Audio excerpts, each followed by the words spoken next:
Hello ಎಲ್ರಿಗೂ ನಮಸ್ಕಾರ. Welcome back to Bhagya creation. ಯಾರ್ಯಾರಾಗೆ ನಮ್ಮ ಚಾನಲ್ ನೋಡ್ತಾ ಇದ್ದೀರಾ ದಯವಿಟ್ಟು ಸಬ್ಸ್ಕ್ರೈಬ್ ಮಾಡ್ಕೊಳ್ಳಿ. ನನ್ನ ವಿಡಿಯೋ ಇಷ್ಟ ಆದರೆ ಒಂದು ಲೈಕ್ ಕೊಡಿ. ನಾನಿವತ್ತು ಪನ್ನೀರ್ ಕ್ಯಾಪ್ಸಿಕಮ್ ಗ್ರೇವಿ ಮಾಡ್ತಾಯಿದ್ದೀನಿ. ತುಂಬಾ ಚೆನ್ನಾಗಿರುತ್ತೆ, ತುಂಬ ಟೇಸ್ಟಿ, ಒಂದು ಹೊಸ ಥರ ಟೇಸ್ಟ್ ಕೊಡುತ್ತೆ. ತುಂಬ ಚೆನ್ನಾಗಿರುತ್ತೆ, ಒಂದು ಸಲ ಟ್ರೈ ಮಾಡಿ. ಇವಾಗ ನೋಡಿ, ನಾನು ಅದಕ್ಕೆ ಈರುಳ್ಳಿನ ನಾನು ಇಲ್ಲಿ ಒಂದು ಈರುಳ್ಳಿಗೆ 4 ಭಾಗ, ಅಂದರೆ ಅದನ್ನು ಸ್ವಲ್ಪ ದಪ್ಪಗೆ ಒಂದೊಂದು ಇದನ್ನು ಬಿಡಿಸ್ಕೋಬೇಕು. ಮತ್ತು ಕ್ಯಾಪ್ಸಿಕಮ್ನು ಒಂದು ಮೀಡಿಯಮ್ ಸೈಜಲ್ಲಿ ಕಟ್ ಮಾಡ್ಕೋಬೇಕು. ಮತ್ತು ಪನ್ನೀರನ್ನ ನಾನಿಲ್ಲಿ ಒಂದು 250 ಗ್ರಾಮ್ ತೊಗೊಂಡಿದ್ದೀನಿ. ನೀವು ಬೇಕು ಅಂದರೆ ಇನ್ನೂ ಕಡಿಮೆನೂ ತೊಗೋಬೋದು, ಜಾಸ್ತಿನೂ ತೊಗೋಬೋದು. ಬಟ್ ನಾವು ಪನ್ನೀರ್ ಏನು ತೊಗೊಂಡಿರ್ತೀವೋ ಅದೇ ಕ್ವಾಂಟಿಟಿಲಿ ಈರುಳ್ಳಿ, ಕ್ಯಾಪ್ಸಿಕಮ್ ಎಲ್ಲ ತೊಗೋಬೇಕಾಗುತ್ತೆ. ಇವಾಗ ಅದಕ್ಕೆ ನಾನು ಒಂದು ಬೌಲಿಗೆ ಈರುಳ್ಳಿ, ಕ್ಯಾಪ್ಸಿಕಮ್ಮು ಮತ್ತು ಪನ್ನೀರನ್ನ ಎಲ್ಲದನ್ನು ಹಾಕ್ಕೊಂಡು ಅದಕ್ಕೆ ಇವಾಗ ಮೊಸರನ್ನ ಹಾಕ್ಕೋತಾ ಇದ್ದೀನಿ.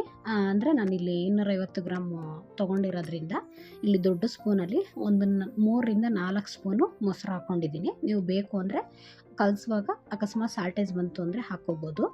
ಮತ್ತು ಇದಕ್ಕೆ ಅಚ್ಚ ಖಾರದ ಪುಡಿ 1 ಸ್ಪೂನು, ಮತ್ತು ಧನಿಯಾ ಪೌಡ್ರು 2 ಸ್ಪೂನ್ ಹಾಕ್ಕೊಂಡಿದ್ದೀನಿ. ಮತ್ತು ಇಲ್ಲಿ 1 ಸ್ಪೂನಷ್ಟು ಶುಗರ್ನ ಹಾಕ್ಕೋತಾ ಇದ್ದೀನಿ. ಟೇಸ್ಟು ತುಂಬ ಡಿಫ್ರೆಂಟಾಗಿ ಚೆನ್ನಾಗಿ ಬರುತ್ತೆ ಹಾಗಾಗಿ. ಮತ್ತು ಇಲ್ಲಿ ರುಚಿಗೆ ತಕ್ಕಷ್ಟು ಉಪ್ಪನ್ನು ಹಾಕ್ಕೊಂಡಿದ್ದೀನಿ. ಅಂದರೆ ಪನ್ನೀರಿಗೆ ಮತ್ತು ಕ್ಯಾಪ್ಸಿಕಮ್ಗೆ ಏನು ಬೇಕೋ ಅಷ್ಟನ್ನು ಮಾತ್ರ ನಾನಿಲ್ಲಿ ಉಪ್ಪನ್ನು ಆ್ಯಡ್ ಮಾಡ್ಕೊಂಡಿದ್ದೀನಿ. ಅದ್ರ ಜೊತೆಗೆ ಸ್ವಲ್ಪ ಅಡುಗೆ ಅರಿಶಿನ ಮತ್ತು ಶುಂಠಿ ಬೆಳ್ಳುಳ್ಳಿ ಪೇಸ್ಟು, ಈಗ ಇಷ್ಟನ್ನು ಹಾಕ್ಕೊಂಡು ಇವಾಗ ಇದಕ್ಕೆ ಒಂದು ಟೇಬಲ್ ಸ್ಪೂನಷ್ಟು ನಾನಿಲ್ಲಿ ಕಡಲೆ ಹಿಟ್ಟನ್ನು ಮಿಕ್ಸ್ ಮಾಡ್ಕೊತಾ ಇದ್ದೀನಿ. ಸ್ವಲ್ಪ ತಿಕ್ನೆಸ್ಸು ಬರುತ್ತೆ ಗ್ರೇವಿ, ತುಂಬ ಟೇಸ್ಟು ಅಷ್ಟೇ ಚೆನ್ನಾಗಿರುತ್ತೆ. ಇದಕ್ಕೆ ಕಸೂರಿ ಮೇಥಿನ ನಾನು ಆಮೇಲೆ ಹಾಕ್ಕೋತೀನಿ ಮೇಲ್ಗಡೆ ಸುಮ್ಮನೆ. ಇವಾಗ ಅದನ್ನು ಹಾಕಿಲ್ಲ, ಈಗ ಹಾಗೇ ಕಲಿಸ್ಕೊತಾ ಇದ್ದೀನಿ. ಒಂದು ಸಲ ಮಿಕ್ಸ್ ಮಾಡ್ಕೊತಾ ಇದ್ದೀನಿ. ಇದನ್ನು ಕೈಲೇ ಈ ರೀತಿ ಮಿಕ್ಸ್ ಮಾಡೋದು ತುಂಬ ಒಳ್ಳೆಯದು. ಸ್ಪೂನಲ್ಲಾದರೆ ಎಲ್ಲ ಕಟ್ಟಾಗಿಬಿಡುತ್ತೆ ಮತ್ತು ಅಷ್ಟು ನೀಟಾಗಿ ಮ್ಯಾಗ್ನೇಟ್ ಮಾಡೋಕ್ಕಾಗಲ್ಲ. ಇದನ್ನು ಸ್ವಲ್ಪ ಹೊತ್ತು ಮ್ಯಾಗ್ನೇಟ್ ಮಾಡಿಟ್ರೆ ಟೇಸ್ಟು ತುಂಬ ಚೆನ್ನಾಗಿ ಬರುತ್ತೆ. ಇವಾಗ ನೋಡಿ, ಎಲ್ಲ ಕಲಸಿದ್ದಾಯಿತು. ಇವಾಗ ಇದ್ರ ಮೇಲ್ಗಡೆ ಸ್ವಲ್ಪ ಕಸೂರಿ ಮೇಥಿನ ಹಾಕ್ಕೊಳ್ಳೋಣ. ನಿಮಗೆ ಬೇಕು ಅಂದರೆ ಹಾಕ್ಕೊಳ್ಳಿ, ಇಲ್ಲಾಂದರೆ ನೀವು ಮಾಮೂಲಿ ಗ್ರೇವಿ ಮಾಡಿದಾಗ ಮೇಲ್ಗಡೆ ಬೇಕಾದ್ರೂ ಹಾಕ್ಕೋಬೋದು. ನಾನಿಲ್ಲಿ ಕಲಸಿದ್ದೀನಲ್ವ, ಈಗ ಮೇಲ್ಗಡೆ ಸ್ವಲ್ಪ ಹಾಗೇ ಹಾಕ್ಬಿಟ್ಟು ಇದನ್ನು ಒಂದು ಅರ್ಧ ಗಂಟೆಯಷ್ಟು ಹಾಗೇ ಬಿಟ್ಬಿಡೋಣ. ತುಂಬಾ ಚೆನ್ನಾಗಿ ಪನ್ನೀರ್ಗೆ ಉಪ್ಪು ಖಾರ ಎಲ್ಲ ಟೇಸ್ಟು ತುಂಬ ಡಿಫ್ರೆಂಟಾಗೂ ಇರುತ್ತೆ, ತುಂಬ ಚೆನ್ನಾಗಿರುತ್ತೆ. ಇವಾಗ ಮೊದಲಿಗೆ ಗ್ಯಾಸ್ ಹಚ್ಕೊಂಡು ಒಂದು ಪ್ಯಾನ್ ಇಟ್ಕೊಂಡು ಈಗ ಇದಕ್ಕೆ ಒಂದು 4 ಟೇಬಲ್ ಸ್ಪೂನು ಎಣ್ಣೆನ ಹಾಕ್ಕೊಂಡು, ಅಡುಗೆ ಎಣ್ಣೆನ, ಇಲ್ಲಿ ನಾನು ಟೊಮೊಟೊನ ಒಂದು 4 ಟೊಮೊಟೊ ತೊಗೊಂಡಿದ್ದೀನಿ. ಅಂದರೆ ಒಂದು ಮೀಡಿಯಮ್ ಸೈಜು, ತುಂಬ ದೊಡ್ಡ ಸೈಜು ಟೊಮೊಟೊ ಅಲ್ಲ.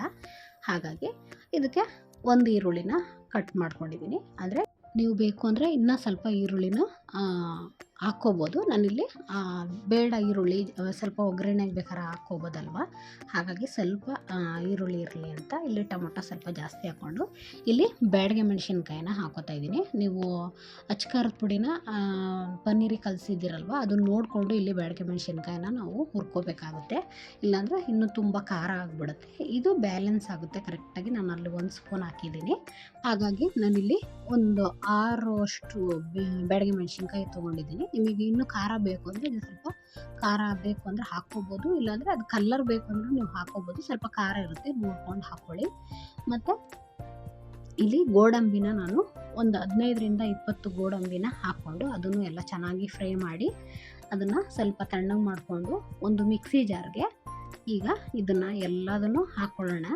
ಇಷ್ಟೇ, ನಿಮಗೆ ಕಾಯಿ ಇದೆಲ್ಲ ಹಾಕೋಳೋದು ಅವಶ್ಯಕತೆ ಇರಲ್ಲ. ಇದಕ್ಕೆ ಸ್ವಲ್ಪ ಸೋಂಪು ಕಾಳನ್ನು ಹಾಕ್ಕೊಂಡಿದ್ದೀನಿ, ಹುರ್ಕೊಂಡಿದ್ದೀನಿ. ಇಲ್ಲಾಂದರೆ ನೀವು ಡೈರೆಕ್ಟಾಗಿ ರುಬ್ಕೋಬೋದು, ಇಲ್ಲ ಒಗ್ಗರಣೆ ಮಾಡಿದಾಗ ಬೇಕಾದ್ರೂ ಹಾಕ್ಕೋಬೋದು. ಇವಾಗ ಅದನ್ನು ಜಾರಿಗೆ ರುಬ್ಬೋದಕ್ಕೆ ಹಾಕ್ಕೊಂಡು ಇವಾಗ ಮತ್ತೆ ಗ್ಯಾಸ್ ಹಚ್ಕೊಂಡು ನಾನು ಅದೇ ಪ್ಯಾನ್ಗೆ, ಯಾಕೆಂದರೆ ನಾನು ಈರುಳ್ಳಿ ಎಲ್ಲ ಫ್ರೈ ಮಾಡಿದ್ನಲ್ಲ, ಅದೇ ಪ್ಯಾನ್ಗೆ ಇಲ್ಲಿ ಬೆಣ್ಣೆನ ಹಾಕ್ಕೊಂಡು ನಾನಿಲ್ಲಿ ಮ್ಯಾಗ್ನೇಟ್ ಮಾಡಿಟ್ಟಿದ್ದೆ ಅಲ್ವಾ, ಆ ಮ್ಯಾಗ್ನೇಟ್ ಮಾಡಿಟ್ಟಿರೋಂಥ ಪನ್ನೀರನ್ನ ಈಗ ಬೆಣ್ಣೆಲಿ ಸ್ವಲ್ಪ ಫ್ರೈ ಮಾಡ್ಕೋಬೇಕು. ಫ್ಲೇವರು ತುಂಬಾ ಚೆನ್ನಾಗಿರುತ್ತೆ, ಟೇಸ್ಟು ಅಷ್ಟೇ ತುಂಬ ಚೆನ್ನಾಗಿ ಬರುತ್ತೆ. ಹಾಗಾಗಿ ಇಲ್ಲಿ ನೀವು ಬೆಣ್ಣೆ ಮತ್ತು ತುಪ್ಪ ಯಾವ್ದು ಬೇಕಾದ್ರೂ ಯೂಸ್ ಮಾಡ್ಬೋದು, ಏನು ತೊಂದರೆ ಇಲ್ಲ. ಇದನ್ನು ಸ್ವಲ್ಪ ಫ್ರೈ ಮಾಡ್ಕೋಬೇಕು. ತುಂಬ ಫ್ರೈ ಮಾಡಬಾರ್ದು. ಒಂದು ಮೀಡಿಯಮ್ ಉರಿ ಇಟ್ಕೊಂಡು ನಾವು ಇಲ್ಲಿ ಇದನ್ನು ಫ್ರೈ ಮಾಡಬೇಕು.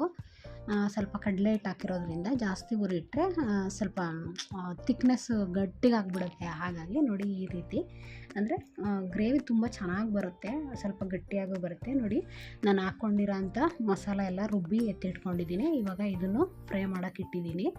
ಇವಾಗ ಇದನ್ನು ಸ್ವಲ್ಪ ಕೈ ಆಡಿಕೊಂಡು ಹಾಗೆ ಪಕ್ಕದ ಒಲೆಯಲ್ಲಿ ಶಿಫ್ಟ್ ಮಾಡ್ಕೊಳ್ಳೋಣ. ಏಕೆಂದರೆ ನಾವಿಲ್ಲಿ ಈರುಳ್ಳಿ ಮತ್ತು ಕ್ಯಾಪ್ಸಿಕಮ್ ಎಲ್ಲ ಸ್ವಲ್ಪ ಅಂದರೆ ಅದು ಜಾಸ್ತಿ ಬೆಂದಿರಬಾರ್ದು, ಒಂದು ಮೀಡಿಯಮಲ್ಲಿ ಕರ್ಮ ಅನ್ನಂಗೆ ಇರಬೇಕು. ಅದನ್ನು ಬೇಕು ಅಂದರೆ ಎಣ್ಣೆಲಿ ಬೇಕಾದ್ರೂ ಹುರ್ಕೋಬೋದು, ಅದು ಇನ್ನೊಂದು ಟೈಪ್ ಮಾಡ್ಬೋದು. ನಾನು ಈ ರೀತಿ ಮಾಡಿದ್ದು ತುಂಬಾ ಚೆನ್ನಾಗಿತ್ತು. ಹಾಗಾಗಿ ಇವಾಗ ನೋಡಿ ಅದನ್ನು ಪಕ್ಕದೊಲೆಗೆ ಶಿಫ್ಟ್ ಮಾಡಿಬಿಟ್ಟು ಮತ್ತು ಗ್ಯಾಸ್ ಮೇಲೆ ನಾನು ಒಂದು ದೊಡ್ಡ ಬಾಣಲಿ ಇಟ್ಕೊಂಡಿದ್ದೀನಿ ಗ್ರೇವಿ ಮಾಡೋದಕ್ಕೆ ಅಂತ. ಈಗ ಇಲ್ಲಿ ನಾನು ತುಪ್ಪನ ಯೂಸ್ ಮಾಡ್ತಾಯಿದ್ದೀನಿ. ತುಪ್ಪ ಯೂಸ್ ಮಾಡೋದ್ರಿಂದ ತುಂಬಾ ಟೇಸ್ಟ್ ಬರುತ್ತೆ. ಹಾಗಾಗಿ ಇಲ್ಲಿ ಪಲಾವ್ ಎಲೆ 2, ಚಕ್ಕೆ ಪೀಸ್ 2, ಸ್ಟಾರ್ ಹೂವು 2, ಲವಂಗ ಒಂದು 4ರಿಂದ 6, 2 ಏಲಕ್ಕಿ, ಒಂದು ಮರಾಠಿ ಮಗ್ಗು ಮತ್ತು ಇನ್ನೊಂದು ದಪ್ಪದ ಏಲಕ್ಕಿ ಬರುತ್ತಲ್ಲ ಅದಿದ್ರೆ ನೀವು ಹಾಕ್ಕೋಬೋದು. ಏನೇನು ಮಸಾಲೆ ಪದಾರ್ಥ ಇದ್ದರೆ ಎಲ್ಲದನ್ನು ಹಾಕ್ಕೋಬೋದು, ಆದರೆ ಮೀಡಿಯಮಾಗಿ ಹಾಕ್ಕೊಳ್ಳಿ. ತುಂಬ ಹೆವಿ ಮಸಾಲ ಆದ್ರೂ ಚೆನ್ನಾಗಿರಲ್ಲ. ಹಾಗಾಗಿ ಅಂದರೆ ಪನ್ನೀರ್ ಅಲ್ವ, ಸ್ವಲ್ಪ ಮಸಾಲೆ ಇರಲಿ, ಅದು ಸ್ವಲ್ಪ ಸ್ವೀಟಾಗಿರುತ್ತಲ್ವ, ಅದು ಫ್ಲೇವರು ಬರಲ್ಲ ತುಂಬ ಸ್ವೀಟ್ ಆಗಿದ್ದರೆ ಅಂತ ಸ್ವಲ್ಪ ಮಸಾಲೆ ಇರಲಿ ಅಂತ ಇಷ್ಟೆಲ್ಲ ಹಾಕಿದ್ದೀನಿ ನಾನು. ನೀವು ಬೇಕು ಅಂದರೆ ಇನ್ನೂ ಕಡಿಮೆನೂ ಹಾಕ್ಕೋಬೋದು, ಇಲ್ಲ ಬೇಕು ಅಂದರೆ ಇನ್ನೂ ಸ್ವಲ್ಪ ಜಾಸ್ತಿನೂ ಹಾಕ್ಕೋಬೋದು. ನಾನಿಲ್ಲಿ ರುಬ್ಬಿಟ್ಕೊಂಡಿರೋಂಥ ಪೇಸ್ಟನ್ನು ಹಾಕ್ಕೊಂಡು ತುಪ್ಪದಲ್ಲಿ ಸ್ವಲ್ಪ ಅದು ಸ್ವಲ್ಪ ಕುದಿಬೇಕು. ಇಲ್ಲಾಂದರೆ ನೀವು ಈರುಳ್ಳಿನೂ ಫ್ರೈ ಮಾಡಿಬಿಟ್ಟು ನೀವು ಹಾಕ್ಕೋಬೋದು. ನಾನು ಆಗ ಹಾಕಲಿಲ್ಲ, ಅದನ್ನು ಹಾಕೋದೇ ಮರ್ತೋಗಿದ್ದೆ ಅಂತ ಅಂದ್ಕೋಬೇಡಿ. ಫಸ್ಟ್ ಆಫ್ ಆಲು ಆ ಮಸಾಲೆನ ನಾವು ಹುರಿದ್ಬಿಟ್ಟು ಸ್ವಲ್ಪ ಪೇಸ್ಟ್ ಮಾಡಿಟ್ಟಿದ್ವಲ್ಲ, ಅದು ತುಪ್ಪದಲ್ಲಿ ಅದು ಸ್ವಲ್ಪ ಫ್ರೈ ಆದರೆ ಆ ಫ್ಲೇವರು ಟೇಸ್ಟೇ ತುಂಬ ಡಿಫ್ರೆಂಟಾಗಿ ಬರುತ್ತೆ. ಈರುಳ್ಳಿ ಆದರೆ ಹಾಗೇ ಬೇಯ್ಕೊಳ್ಳುತ್ತೆ, ಏನು ಡಿಫ್ರೆನ್ಸ್ ಇರಲ್ಲ, ತುಂಬ ಟೇಸ್ಟ್ ಚೆನ್ನಾಗಿರುತ್ತೆ. ಅಂದರೆ ಇಲ್ಲೂ ಈರುಳ್ಳಿ ಹಾಕಿರ್ತೀವಿ, ಅಲ್ಲೂ ಈರುಳ್ಳಿ ಅಂದರೆ ಅದನ್ನು ಸಣ್ಣ ಕಟ್ ಮಾಡಿ ಹಾಕ್ಕೊಂಡಿದ್ದೀವಿ, ಅದೇ ಒಂಥರ ಫ್ಲೇವರ್ ಬರುತ್ತೆ. ಬೇಕಾದ್ರೆ ನೀವು ಹುರಿದ್ಬಿಟ್ಟು ಮಾಡಿ, ಅದೇ ಒಂಥರ ಫ್ಲೇವರ್ ಬರುತ್ತೆ. ಒಂದು ಸಲ ಈ ರೀತಿ ಟ್ರೈ ಮಾಡಿ ನೋಡಿ. ಇವಾಗ ಚೆನ್ನಾಗಿ ಈ ರೀತಿ ಕೈ ಆಡಿಸ್ಕೊಂಡು ಕುದಿಯೋಕ್ಕೆ ಬಿಟ್ಟರೆ ನೋಡಿ ಮೇಲ್ಗಡೆ ಎಲ್ಲ ಚೆನ್ನಾಗಿ ಎಣ್ಣೆ ಬಿಟ್ಕೊಳ್ಳುತ್ತೆ. ಅಂದರೆ ನಾನಿಲ್ಲಿ ತುಪ್ಪ ಸ್ವಲ್ಪ, ನೀವು ತುಪ್ಪ ಮತ್ತು ಎಣ್ಣೆ ಎರಡನ್ನೂ ಬೇಕಾದ್ರೆ ಹಾಕ್ಕೋಬೋದು. ನಾನಿಲ್ಲಿ ತುಪ್ಪ ಹಾಕ್ಕೊಂಡಿದ್ದೀನಿ. ತುಂಬ ಚೆನ್ನಾಗಿರುತ್ತೆ ಟೇಸ್ಟ್ ಮಾತ್ರ. ಬೆಣ್ಣೆ ತುಪ್ಪ ಮಾಡಿದ್ರೆ ಆ ಟೇಸ್ಟೇ ಡಿಫ್ರೆಂಟ್ ಇರುತ್ತೆ ಯಾವುದೇ ಅಡುಗೆಲಿ. ಇವಾಗ ಅದು ಸ್ವಲ್ಪ ಎಣ್ಣೆ ಬಿಟ್ಕೊಂಡಾದ್ಮೇಲೆ ಸ್ವಲ್ಪ ನೀರು ಹಾಕ್ಬಿಟ್ಟು ಇಲ್ಲಿ ರುಚಿಗೆ ತಕ್ಕಷ್ಟು ಉಪ್ಪನ್ನು ಹಾಕ್ಕೋತಾ ಇದ್ದೀನಿ. ಈ ಗ್ರೇವಿಗೆ ಎಷ್ಟು ಬೇಕೋ ಅಷ್ಟನ್ನು ನಾನು ಉಪ್ಪನ್ನು ಹಾಕ್ಕೋತಾ ಇದ್ದೀನಿ. ಯಾಕೆಂದರೆ ಪನ್ನೀರು ನಾನು ಕಲಸುವಾಗಲೇ ಸ್ವಲ್ಪ ಹಾಕ್ಬಿಟ್ಟಿದ್ದೀನಲ್ವ, ಅದು ಮತ್ತು ಇದೂ ನೋಡ್ದಲೇ ಹಾಕ್ಬಿಟ್ರೆ ತುಂಬ ಉಪ್ಪಾಗುತ್ತೆ. ಬೇಕಾದ್ರೆ ಟೇಸ್ಟ್ ನೋಡ್ಕೊಂಡು ಉಪ್ಪು ಹಾಕ್ಕೊಳ್ಳಿ. ಇವಾಗ ಉಪ್ಪು ಹಾಕಿ ಮಿಕ್ಸ್ ಕೊಟ್ಬಿಟ್ಟು ಇಲ್ಲಿ ಸ್ವಲ್ಪ ನಾನು ಗರಂ ಮಸಾಲಾನ ಯೂಸ್ ಮಾಡ್ತಾಯಿದ್ದೀನಿ. ನೀವು ಬೇಕು ಅಂದರೆ ಹಾಕ್ಕೊಳ್ಳಿ, ಇಲ್ಲಾಂದರೆ ಸ್ಕಿಪ್ ಮಾಡ್ಕೋಬೋದು. ತುಂಬಾ ಚೆನ್ನಾಗಿರುತ್ತೆ. ಅಂದರೆ ಅದಕ್ಕೆ ನಾನಿಲ್ಲಿ ಒಂದು ಅರ್ಧ ಟೇಬಲ್ ಸ್ಪೂನಷ್ಟು ಗರಂ ಮಸಾಲಾನ ಹಾಕಿ ಅದನ್ನು ಎಲ್ಲ ಮಿಕ್ಸ್ ಮಾಡಿಬಿಟ್ಟು ನಾನು ಆಗಲೇ ಪನ್ನೀರು ಮತ್ತು ಕ್ಯಾಪ್ಸಿಕಮ್ನ ಫ್ರೈ ಮಾಡಿ ಎತ್ತಿಟ್ಕೊಂಡಿದ್ದೆ. ಅಂದರೆ ಆ ಕಡೆ ಫ್ರೈ ಮಾಡಿ ಎತ್ತಿಟ್ಕೊಂಡೆ, ಅದನ್ನು ಇಲ್ಲಿ ಮಿಕ್ಸ್ ಮಾಡ್ಕೊತಾ ಇದ್ದೀನಿ. ಮಿಕ್ಸ್ ಮಾಡಿಕೊಂಡು ನಿಮಗೆ ಎಷ್ಟು ತಿಕ್ನೆಸ್ ಬೇಕೋ ಅಷ್ಟು ನೋಡಿಕೊಂಡು ನೀವು ನೀರನ್ನು ಹಾಕ್ಕೊಂಡು ಈ ರೀತಿ ಕುದಿಸ್ಕೋಬೇಕು. ಕುದಿಸ್ತಾ ಚೆನ್ನಾಗಿ ಕೈ ಆಡಿಕೊಂಡು ಕುದಿಸ್ಬೇಕು. ಯಾಕೆಂದರೆ ತಳ ಹಿಡಿಯೋ ಚಾನ್ಸಸ್ ಇರುತ್ತೆ. ಅಂದರೆ ಒಂದು ಮೀಡಿಯಮ್ ಫ್ಲೋಲಿ, ಏಕೆಂದರೆ ಕುದಿಯುವಾಗ ಅದು ಸಿಡಿಯೋ ಚಾನ್ಸ್ ಇರುತ್ತೆ, ಗಟ್ಟಿ ಇರುತ್ತಲ್ಲ ಗ್ರೇವಿ. ಹಾಗಾಗಿ ಈಗ ಅದಕ್ಕೆ ಸ್ವಲ್ಪ ಕಸೂರಿ ಮೇಥಿ ಮತ್ತು ಕೊತ್ತಂಬರಿ ಸೊಪ್ಪನ್ನು ಹಾಕಿ ಚೆನ್ನಾಗಿ ಮಿಕ್ಸ್ ಕೊಟ್ಟು ತಿರುಗಿಸ್ತಾ ಇರಬೇಕು. ಅಂದರೆ ನಾವು ಮಸಾಲ ಚೆನ್ನಾಗಿ ಫ್ರೈ ಮಾಡಿಬಿಟ್ರೆ ಜಾಸ್ತಿ ಹೊತ್ತು ಕುದಿಸೋ ಅವಶ್ಯಕತೆ ಬರಲ್ಲ. ಚೆನ್ನಾಗಿ ಕುದ್ದಿರುತ್ತಲ್ವ, ಆ ಟೇಸ್ಟು ಚೆನ್ನಾಗಿ ಬಂದಿರುತ್ತೆ.